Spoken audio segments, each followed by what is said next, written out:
Olá, meus amigos. Novamente, muito bem recebidos aqui no Reavaliando Wesley. De novo no clima aqui do Halloween. É o seu apresentador do Reavaliando. E também no Saci, né? Tem gente que não pode comemorar o Halloween, sendo que tudo faz parte da cultura, né? É uma bobagem tão grande ficar discutindo cultura. Não tenho paciência para isso, mas enfim. Vamos falar de um filme aqui que completou seus 30 anos. É um filme que ele tem sim seus admiradores, mas ele nunca foi reavaliado como deveria. Vamos falar do Child Play no original, que seria algo como brincadeira de criança, brinquedo de criança, se bem que brinquedo é toy, mas enfim. A capa original do VHS, a contracapa, o famoso brinquedo assassino, o DVD do brinquedo assassino que eu comprei por R$ 9,90 nessas saraivas da vida e continue comprando, porque Saraiva está fechando loja, é complicado agora. A pena que o DVD só tem o trailer, o Blu-ray tem mais coisa. Eu não consegui comprar o Blu-ray, infelizmente não o comprei. Nós temos aqui um trabalho do Tom Holland. Não tenho os extras, infelizmente não vou comentar extras com vocês. O Tom Holland, ele é um cara, é um senhor diretor na minha opinião. Ele faz muitas palestras nos Estados Unidos, participa de convenções de terror, de quadrinhos. É uma pena que ele nunca teve mostras no Brasil. Deveria ter demais, pois geralmente, quando você, no Brasil, ou até mesmo, acho que lá nem tanto, eu acredito que lá não tanto. No Brasil o pessoal comenta mais do John Carpenter, George Romero, Wes Craven, Tobe Hooper, que era um bom diretor, muita gente vai pegar no meu pé, mas ele era um bom diretor, é porque ele vai caindo assustadoramente. Se o Tobe Hooper não fosse bom, ele não era chamado pelo Spielberg para fazer o Poltergeist, pela Warner para fazer o Vampiro de Salem. É porque ele vai caindo, realmente, mas o que acontece? O Tom Holland é um cara que começa com roteiros, depois ele vai fazendo os seus próprios filmes. É um cara que era bom de bilheteria, talvez o Tom Holland não estoure como um Spielberg, que aí também é muito exagero, como um Wes Craven, um John Carpenter. O Carpenter, ele estourava em um filme, outro filme não estourava, ele era redescoberto no VHS, enfim. E aliás também é um outro vídeo dedicado ao Givaldo, que viu uma amostra do John Carpenter na cidade dele, que deve ter sido demais. Pena que aqui no DF, aqui é o eterno filme de arte, mas enfim. O Tom Holland, o seu primeiro sucesso de crítica e bilheteria é A Hora do Espanto. Aquele clássico filme de vampiro. O adolescente, ele investiga o seu vizinho, ele acha que o vizinho é um... Ele acha não, ele tem certeza que o vampiro está do lado dele, que o vizinho é um vampiro. Um DVD que infelizmente só tem trailer, mas tem a dublagem original da BKS. Já a mesma do De Volta para o Futuro, mas se perdeu, ela infelizmente só temos em downloads, só em downloads aquela dublagem do De Volta para o Futuro, ou em algumas pessoas que vendem o DVD no Mercado Livre. Mas um DVD pirata ou autorado, enfim. O Tom Holland, ele faz aqui a Hora do Espanto. E tudo é a Hora do Espanto, porque o Rubens Evaldo Filho, ele fala que o Brasil não tinha tradição em terror. Eu não acredito nisso. Eu acredito que o filme de terror no Brasil sempre foi perseguido. O filme de terror, o filme de herói, o filme de ação.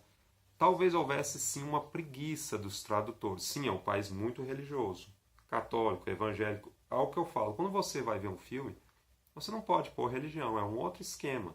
É um outro esquema. Você não pode misturar as coisas, principalmente filme de terror. O que acontece com Tom Holland? Tom Holland, ele faz uma crítica ao sistema dos Estados Unidos, ao meu ver. Muita gente não percebe isso. O Chuck, ele é o Charles Lee Ray. É um bandido mega perigoso. Ele não tem escrúpulos. Ele mata sem piedade. Você não sabe qual é a origem dele. E ele envelheceu muito bem. Ele não aparenta ser um filme dos anos 80. Se você pegar os filmes dos anos 80, você vai ver A Hora do Pesadelo, o Jason, o Letterface. Se você bate o olho, você vê que são anos 80. Você vê o traje daqueles caras, as roupas. Os anos 80, ele tinha esse problema. Os trajes eram muito feios, mas a música era muito bacana, a edição dos filmes era muito boa. A cultura em si era muito rica. Mas quando você vai ver o Brinquedo Assassino, se você colocar esse filme em preto e branco, ele aparenta ser um filme de 50, A história é em Chicago. Chicago geralmente são os filmes do John Hughes, do falecido John Hughes. E o Charles Ray está naquela perseguição, né? O Chris Sarandon, que era o ator, digamos, fetiche do Tom Holland, ele fez A Hora do Espanto, que ele é o vampirão chefe lá. No 2 já é a irmã do vampiro, que eu ainda não tenho, infelizmente. Ele faz A Psicose de Mar, que é um filme lançado pelo Videoban, VHS Videoban. Eu tenho quase certeza que o Gilvaldo tem esse VHS. Mas, enfim, ele naquela perseguição é ótimo. O policial determinado, quer pegar aquele criminoso a qualquer custo. Aquela explosão ainda ficou excelente, ela ainda é excelente. Né? Você vê todo o negócio da magia negra, pois nos Estados Unidos, na Europa, tem o lance da magia negra, que o pessoal pensa que é igual Macumba, não é. É um pouco diferente.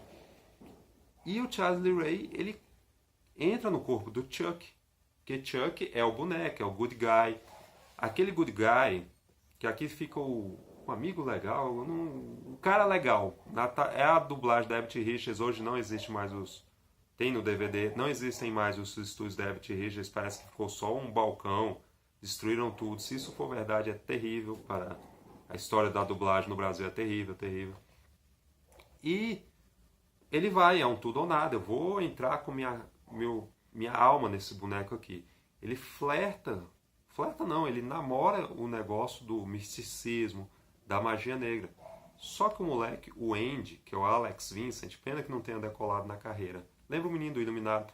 Até a câmera, aquele Steadicam, que ele fica dando a volta assim, lembra demais o Iluminado. Você percebe naquelas andanças que é o olhar do boneco. É o olhar do boneco perseguindo aquela família. A mãe não tem... A Catherine Hicks, que fez, né, o Jornada nas Estrelas 4, aquele da baleia, o Peg Sue lá do Coppola. É uma pena que ela não tenha decolado, né? Mas eu acredito que ela vá muito em convenções de quadrinhos nos Estados Unidos, de quadrinhos e terror e ficção científica. Eu tenho certeza que ela deve ir muito. E ela não tem dinheiro para comprar um moleque, porque é aquele negócio, os caras das lojas são safados, rapaz. Eles fazem aquelas propagandas, eles sabem que a galera não tem dinheiro, é muito complicado, a criança atazando o pai, mãe, a família. Boneco no Brasil, então, nunca decolou. Eu vou nas Americanas, eu fico pasmo com aqueles bonecos. Liga da Justiça, Vingadores, o boneco do Jurassic Park, eu queria muito aquele tiranossauro. É caríssimo, não dá. Um dia que cair naquela promoção bacana, a gente deixa ele aqui como enfeite no Reavaliando, mas por enquanto não dá. Enfim, você vê aquilo, a propaganda passando, desenho animado, talvez as famosas mensagens subliminares, os caras... Elas existem. Mas enfim, e aquele desenho é da Ruby Spears, que fazia os Ursinhos Carinhosos, se não me engano, o Ted Ruspin, que passava na Globo. Vocês podem olhar lá nos créditos finais, que é dessa equipe. E os efeitos especiais, o boneco é criado pelo David Kirshner, já o make-up, os animatronics, são feitos lá pelo pessoal do Kevin Yeager, que fez o Fred Krueger e diversos filmes, um cara bom de animatronics e make-up. E essas continuações do Chuck, ele depois, pena que nunca saiu um pack com todas as continuações. O Chuck também, ele é muito parecido com os monstros da Universal. Os monstros da Universal, ele fez a sátira, homenagem à noiva do Chuck, que é legal. O filho do Chuck aí já desanda. Quem viu o filho do Chuck, pelo amor de Deus. Outro dia eu vi a maldição do Chuck nas promoções da Cultura, que era de Halloween, eu deixei lá. Eu ainda vou comprar na promoção da promoção esses filmes do Chuck. E a parte 2 e 3, elas ficaram vários anos fora de catálogo em DVDs no Brasil. Agora que elas foram relançadas, ainda a preços muito caros. Aliás, é uma crítica que a Vinx, a Brook Films, que os seus DVDs estão muito caros. Pois eu acredito que se vocês estão relançando DVDs, tem que ser a um preço acessível. Não pode ser o mesmo preço do Mercado Livre. Eu acho que tem que ser uma alternativa contra o Mercado Livre. Igual a Panini, nós vamos combater o Mercado Livre, mas os preços são iguais. Enfim. O Chuck, ele faz aquela amizade com o menino. O menino, ele ainda está naquela inocência, o negócio do amigo imaginário. Você percebe que ele não tem muitos amigos, a mãe é mãe solteira, que é aquele negócio, cara. Você tem que lutar para trabalhar, trazer comida, um colégio decente. Boneco, infelizmente, é luxo. E desculpem aí, eu vejo vários youtubers com os bonecos, não que é errado, é um direito deles comprar, mas ainda é luxo aqui no Brasil. E olha lá nos Estados Unidos. Aí fica aquela luta pelo consumismo. Aquela luta, pá, eu tenho que ter, porque se eu não tiver tal. Só que a mãe vai percebendo a furada que é. A furada que é esse boneco. Ela começa a perceber que o filho, talvez o filho seja o assassino, porque não há lógica daquele boneco estar vivo. E eu fico olhando como o Tom Holland também era bom de diretor de atores. Os filmes mais recentes do Tom Holland, eles não são exibidos no Brasil, por isso que eu digo que deveria ter uma amostra para o Tom Holland. Você pega o Chris Sarandon, é muito diferente o trabalho dele, da Hora do Espanto para o Brinquedo Assassino. E ele é o Mike Norris, né? Mike é uma coisa assim. Eu sei que é Norris o sobrenome dele. Será que é uma homenagem ao Chuck Norris? Mas enfim. É um policial já safo, inteligente, ele não acredita naquela história. Já o vampiro do A Hora do Espanto é muito diferente. Sedutor, ele faz o vizinho de pouco caso, ele vai derrotar aquele moleque porque ele é mais forte, mais inteligente. Mas enfim, é um trabalho muito bom isso aqui. E eu vou falar um negócio que talvez a grande maioria não concorde. Porque os grandes monstros da década de 80, 70 eram o Michael Myers e o Leatherface, que já são gêneros do slasher. Em 80 surge o famoso Fred Krueger, que muita gente acha que ele é um comediante. Eu fico impressionado com o pessoal quando pensa isso. Ele era muito sério nos primeiros filmes, ele tinha um humor negro, que é uma coisa muito diferente. Não são todos que pegam. O humor negro não é todo mundo que pega. Fred Krueger fazia pouco caso das suas vítimas. Essa que era a graça do Fred Krueger. E tinha o Jason. Só que o Jason, as continuações deles eram uma piores do que a outra. Não é que eu estou desmerecendo o personagem. Eu gosto dele. Nós temos aqui a Sexta-feira 13/1, a primeira parte. Mas o Chuck não. O Chuck, ao meu ver, seria a terceira alternativa. Aí você vai falar, mas tem o Hellraiser, que também era bom. Era excelente o primeiro filme, o segundo filme é bom, mas o 3 em diante... Alguém consegue lembrar das continuações do Hellraiser com toda sinceridade? Mas enfim.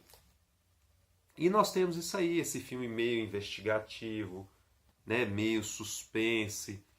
Ele tem uma trilha sonora, às vezes, meio jazzística, lembram muito. Ele lembra o Tom Holland, eu lembro que eu li uma entrevista dele uma vez. Ele fala que se baseou num episódio chamado Living Doll, do Além da Imaginação. Que é com essa boneca, é o Telly Savalas, o Kojak, aquele Kojak careca. Ele dá essa boneca, não sei se é para a sobrinha dele, é lá das últimas temporadas da Imaginação. A boneca é o diabo, foi satirizado no desenho do Johnny Bravo, e é um episódio ótimo, ótimo. E outra coisa que talvez tenha falhado o Howard do George Lucas. Você vê vários anões. Aqui você também vê vários anões, mas você vê uma hora o boneco, o anão, e é o Ed Gale que fez o Howard, o pato do Lucas, da Marvel, mas lá fica muito desencontrado. Uma hora você vê que o boneco fica muito grande, uma hora o anão um é maior do que o outro. Será que no Howard, e o Lucas tinha dinheiro para isso, só que ele gostava de trabalhar com atores anões, não seria melhor animatronics de vez em quando? Será que não seria uma alternativa melhor para o Lucas naquele período? E o Além da Imaginação sempre fala desse rapaz aqui, Rod Serling. Rod Serling. Quem puder ver, eu agradeço bastante. Grave esse nome. E o Chuck, ele fica mais mal. Ele é um cara que ele vai poder se aproveitar ao máximo, pois o Charles Lee Ray. E é o Brad Dourif, ele foi no Danilo Gentili. Eu não gosto de todas as entrevistas do Danilo Gentili, uma ou outra que me interessa. Mas essa foi muito boa, ele veio numa convenção em São Paulo. Isso que é aquela famosa CXP, né? Foi ele, o Sean Astin, dos Goonies. Ele falou que ficou... E o Brad Dourif, ele é um cara que fez Um Estranho no Ninho, na época do Ragtime, A Criatura do Cemitério, do Stephen King, baseado num conto do Stephen King. Mas é o Senhor dos Anéis, ele é aquele puxa-saco lá do rei, que fica jogando, né? Fazendo a cabeça do rei. Mas ele vai ficar famoso com o Chuck. Por incrível que pareça, ele é muito mais famoso por causa do Chuck. Aquele negócio dele colocar a voz, ele sabe trabalhar a voz. O Chuck faz vários comerciais nos Estados Unidos que não são vistos aqui no Brasil. Só se você acessar o YouTube. Se você for acessar o YouTube norte-americano, você vai ver diversos e diversos comerciais do Chuck. Enfim, e ele é um monstro sim que tinha aquele negócio. O pessoal, eu acho engraçado de alguns fãs. Ah, mas ele é pequeno. Como é que um boneco dá tanto trabalho? Gente, dá trabalho. Você tenta pegar uma pessoa pequena, ela é rápida, ela é ágil, ela se esconde em algum lugar, até você abaixar, pensar, pegar o negócio. E o boneco é traiçoeiro. É igual os Gremlins. Você não consegue vencer os Gremlins, ainda mais que são vários. O Chuck, ele trabalha com isso. Ele está ali na escuridão. Até o momento em que não deveria falar isso, mas enfim, em que se revela que o boneco é de verdade. Nossa, aquilo é de um pavor muito bom. Aquilo é de um pavor muito bom, é muito bem trabalhado. Era um filme que passava muito na Globo, acho que nos Intercine da vida, passava bastante, bastante. Era muito bem trabalhado isso. A minha única ressalva é porque realmente é um filme que deveria ser redescoberto. Eu tenho um desejo enorme de vê-lo em tela grande. E a gente vê a maestria do Tom Holland.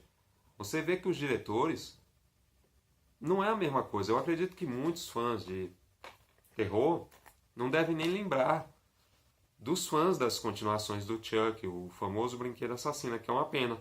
Talvez o mais lembrado seja o Ronnie Wood, exatamente da noiva do Chuck. Mas a noiva do Chuck já vai virando paródia, já vai ficando um negócio mais na gaiatagem, né, na chanchada, como diria o Rubens Evaldo Filho. Já vai ficando na chanchada mesmo. Eles já vai perdendo aquela seriedade. Vai perdendo totalmente aquela seriedade. E você vê que em determinado momento o detetive ele vai ter que encarar essa fantasia da mulher. Mostra também o drama dos sem-tetos que tem lá nos Estados Unidos. Lá também tem sem-tetos. É um negócio complicado, mas isso tudo é muito bem abordado pelo Tom Holland. Gente, eu espero demais que vocês tenham curtido esse aqui, o Brinquedo Assassino. Vou colocar aqui para vocês o DVD. Quem puder comprar, eu agradeço.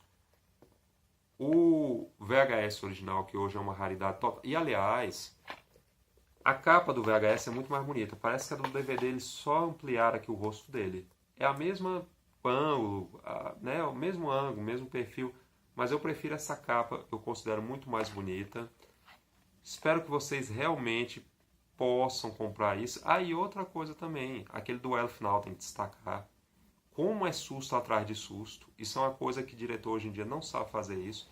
O filme de hoje em dia parece que é só possessão demoníaca. Vocês já perceberam isso? Parece que não tem... Não que eu não gosto da Invocação do Mal. Gosto, acho 10, acho demais aquilo ali, a freira. Mas, né, parece que isso foi morrendo com o passar dos anos. Gente, muito obrigado. Se puder compartilhar, eu agradeço. O Wesley aqui agradecendo. Compartilhem, divulguem, deem aquele joinha. E até o próximo Reavaliando, meus amigos.